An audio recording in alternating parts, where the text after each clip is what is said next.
तो जी हाँ विद्यार्थियों, आपकी त्रैमासिक परीक्षा समाप्त तो हो चुकी हैं। तो अब आने वाले समय में आपको अर्धवार्षिक परीक्षा देना है, साथ ही साथ इसके बाद आपको 2025 में यहाँ पर वार्षिक परीक्षा देना है। तो इसी को ध्यान में रखते हुए कक्षा 11वीं वाले विद्यार्थियों के लिए केमिस्ट्री के पेपर में यहाँ पर आने वाले जो टॉप 30 क्वेश्चन है वह इस वीडियो में बताने वाले हैं।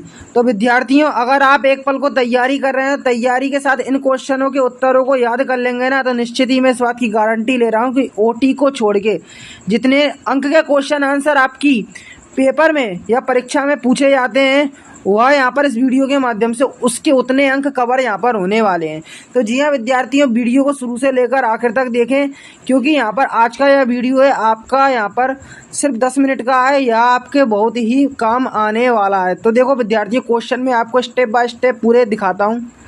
तो देखो विद्यार्थियों, पेपर के कुछ क्वेश्चंस हैं जो कि मैं यहाँ पर स्टेप बाय स्टेप आपको बताते जा रहा हूँ। पहले 2 अंक वाला देखते चलो। पहला क्वेश्चन है, सीमांत अभिकारक क्या है? यौगिक के मूलानुपाती सूत्र को क्या करना है? परिभाषित करना है। ठीक है।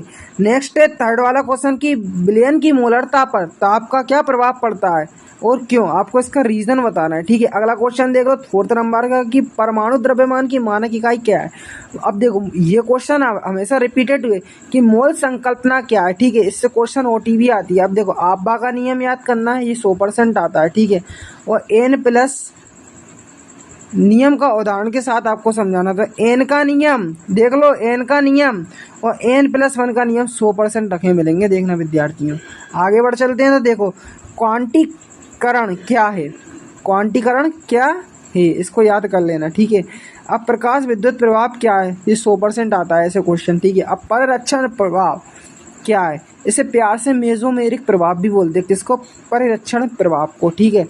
तो इसको याद कर लेना। अब देखो बी तथा Mg की इलेक्ट्रॉन ग्रहण एंथैल्पी, ठीक है, लगभग 0 होती है। ये रीजन वाले क्यों वाले जो क्वेश्चन है ना, 100% आपके पेपर में एक से 2 क्वेश्चन जरूर आते हैं जिसमें रीजन हो।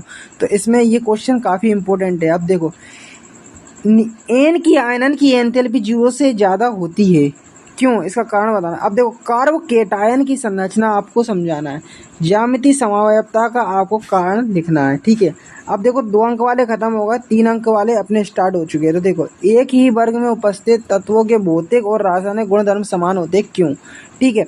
अब किसी वर्ग या आवर्त में परमाणु त्रिज्या किस प्रकार परिवर्तित होती है? इस परिवर्तित की व्याख्या आप किस प्रकार करेंगे? देखो अब NH3 व NF3 में किस अणु का द्विध्रुव आघूर्ण अधिक होता है और क्यों?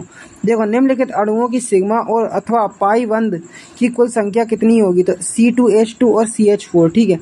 अब देखो BeF2 और OF2 दोनों त्रिपरमाणुवी अणु होने के बाद भी उनकी आकृतियां अलग अलग होती है, क्यों? अब देखो प्रेरणिक प्रभाव और इलेक्ट्रॉनिक प्रभाव में अंतर आपको बताना है। अब देखो 3 अंक वाले खत्म हो चुके हैं, अब 4 अंक के क्वेश्चन आ गए। तो देखो इन पे एक नज़र दे लो कि प्रेरणिक प्रभाव क्या है? इसे प्यार से मेसोमेरिक प्रभाव भी बोलते हैं। इसके 3 अनुप्रयोग लिखना है। अब देखो इलेक्ट्रॉन प्रभाव क्या है? इलेक्ट्रोमेरिक प्रभाव क्या है? +E और -E प्रभाव में आपको क्या इस प्रभाव को स्पष्ट करना है, क्या होता है? देखो ये क्वेश्चन आता है क्रियात्मक समूह समवायवता और स्थान समवायवता को एक एक उदाहरण देकर स्पष्ट करना है।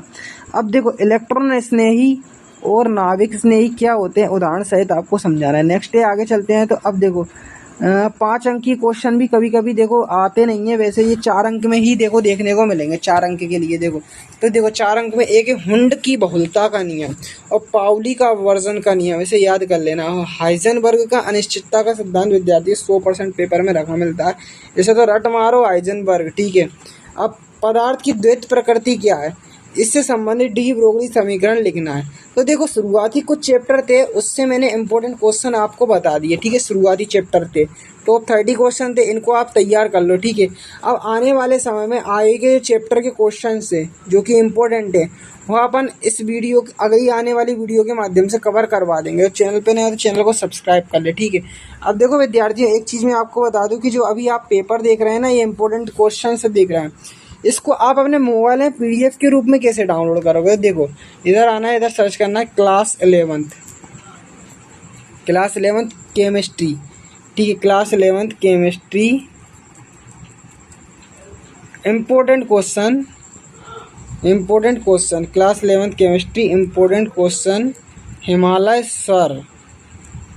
तो देखो मैंने क्या सर्च करा, class 11th chemistry important question Himalaya sir, ये लिख के जैसे ही सर्च करा तो पहले नंबर पर मेरे को दिख गया क्या, कि class 11th chemistry question paper दिख गया। नेक्स्ट नीचे देखता हूँ त्रैमासिक पेपर दिख गया, ठीक है। तो यहाँ पर आपको किस पर क्लिक करना है, मैं सलाह के तौर पर कहना चाहूँगा कि यहाँ पर क्लिक करें class MP board class 11th chemistry question paper. 22 पे नज़रअंदाज नहीं करना, क्लिक इसी पर करना, ठीक है। जस्ट क्लिक करते हो तो देखो जो लोडिंग प्रोसेस है वो यहाँ से लेकर यहाँ तक होने देना है, ठीक है। अब आगे की जो प्रोसेस रहने वाली है वो मैं आपको बताया था, नीचे आना है, नीचे आना है, नीचे आना है।